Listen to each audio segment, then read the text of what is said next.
So, the flat earth problem, or lack of flat earth is probably a better way to put it. So there's an issue with the ecosim in that not all land is flat. We've seen this problem mentioned by YouTubers, Shane himself, and brought up on socials fairly regularly.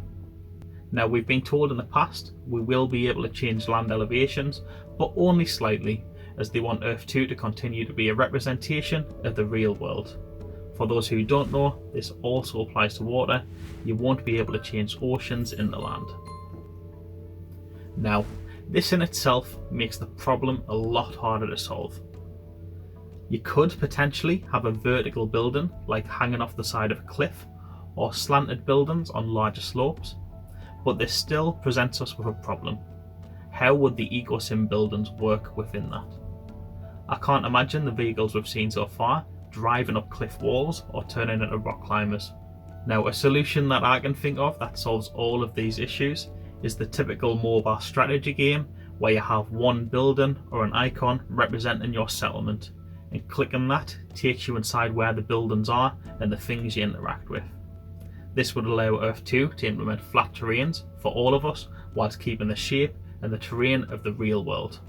But I must admit, I would be rather disappointed if they did implement this solution. I love the idea of being able to see all the ecosim buildings and the vehicles across the globe interacting with each other, transportation going from one settlement to the other, seeing who's placed what where and stuff without having to click on the individual icons and go into each one. To be honest, I would even go as far as to say I would be happy to have less or no use for my tiles on cliffs and terrain that make it difficult for the ecosim.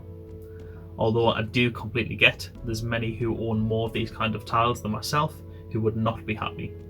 But remember, this is phase 2.5. When we get customizable buildings, this could potentially solve the use case for those. Now, the way I hope they actually solve it is movable tiles. Potentially a tech tree unlock, or something that costs essence or resources, or maybe even has a cooldown period attached.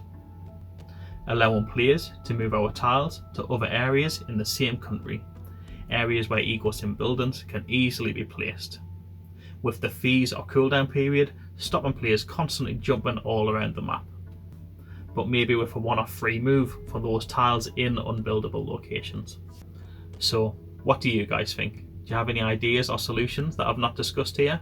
How would you like to see Earth 2 solve this problem? Let me know in the comments below. As always, thanks for watching. Don't forget to like and subscribe, and have an amazing day.